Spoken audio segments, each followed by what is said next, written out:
Subscribe பண்ணுங்க. அப்படியே பக்கத்துல இருக்க பெல் ஐகானையும் பிரஸ் பண்ணுங்க.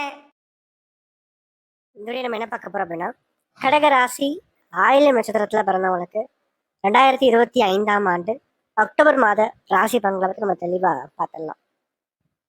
இந்த அக்டோபர் மாதம் உங்களுடைய வாழ்க்கையில எப்படிப்பட்ட தாக்கத்தை கொடுக்க போது, யார் மூலமாக என்ன பலன்கள் கிடைக்கும், குறிப்பா இந்த மாதத்தின் 2வது பகுதியில குரு பகவான் ராசிக்குள்ள உச்சம் பெற போகிறாருங்க. அதே மாதிரி பாக்கியத்துல சனிக்கு குருவினுடைய பார்வையும் கிடைக்க போகுதுங்க. இது எப்படிப்பட்ட ஒரு தாக்கத்தை கொடுக்குன்றத தெளிவா பார்க்கலாம் வாங்க.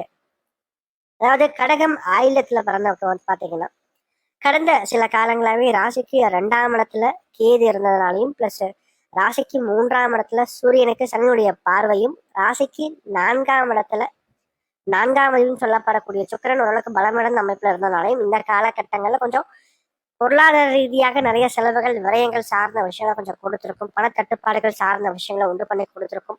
குறிப்பாக பணம் சார்ந்த விஷயங்களால் கொஞ்சம் கஷ்டங்களை வாழ்க்கை சந்திச்சிருக்கீங்க. எவ்வளவுதான் கையில காசு நிற்காத குறையாக சில விஷயங்கள் நடந்திருக்கும். எவ்வளவுதான் சம்பாதித்தாலும் கையில இருந்து காசு விரயமாயிட்டே இருந்திருக்கும் அப்படின்னே சொல்லலாம். காரணம் குரு 2ஆம் இடத்துல மறைஞ்சிருந்தனாலே தேவையற்ற செலவுகள் விரயங்களை கொடுத்திருப்பார். 2வது, கடனே வாங்காதவங்க கூட கடந்த ஒரு 6-8 மாதங்கள் அப்படின்னா கடன் வாங்கக்கூடிய ஒரு நிலைக்கு தள்ளப்பட்டிருப்பாங்க அப்படின்னு சொல்லலாம். சரிங்களா? சோ இதுக்கு காரணம் குரு 6ஆம் அதிபதி 6ஆம் இடத்தை. ஒரு சிலருக்கு கடன் சார்ந்த பிரச்சனைகள், ஒரு சிலருக்கு ஆரோக்கியம் சார்ந்த பிரச்சனைகள் இருந்திருக்கும். சோ இந்த காலகட்டத்துல ராசிக்குள்ள குரு பகவான் வர்றது ஒரு மிகப்பெரிய ஒரு பக்க பலம் அப்படின்னு நான் சொல்லுவேன். என்ன ஒண்ணு, வருமானத்தை மிகைப்படுத்தி கொடுப்பாங்க அப்படின்னு கேட்டா கண்டிப்பாக இல்லை. ஆனா மனசுல நிம்மதியை கொடுப்பாங்க அப்படின்னு சொல்லலாம், சந்தோஷத்தை கொடுப்பாங்க அப்படின்னு சொல்லலாம். எவ்வளவுதான் கவலைகள் இருந்தாலும் அதெல்லாம் ஓரங்கட்டிட்டு நிம்மதியா தூங்குவீங்க. ஒரு சந்தோஷம், ஒரு நிம்மதி அப்படின்றது மனசுல கிடைக்கும். காரணம் என்ன அப்படின்னு பார்க்கும்போது, இந்த மாதத்துல ராசிக்கு 4ஆம் இடத்துல செவ்வாய் அமர்ந்து 10ஆம் இடத்தை பார்க்கும்போது வேலை உத்தியோகம் கண்டிப்பாக கிடைக்கும். குறிப்பா வேலை இல்லாதவங்களுக்கு வேலை கண்டிப்பா கிடைக்கும். உத்தியோகம் மாற்றம் செய்யலாம், தாராளமாக நீங்க செய்யலாம்.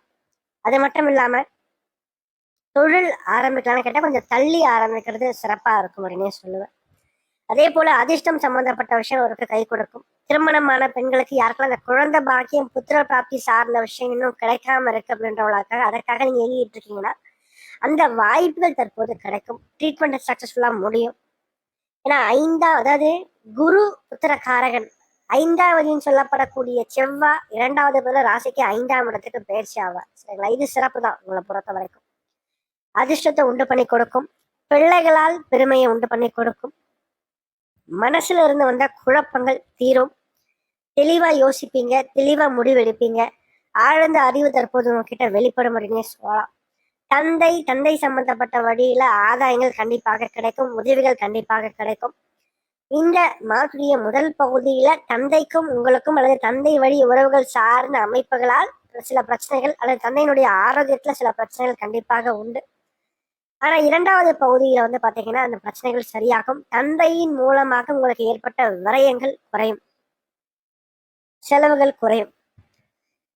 மேலும் 2வது பகுதியில முக்கியமான விஷயம் என்னன்னா, ராசிக்கு 2க்கும் 11க்கும் ஆதிபத்தியம் பெற்றவர், அதாவது சூரியன் சுக்கிரனா வருவாங்க கடகத்தை பொறுத்த வரைக்கும்.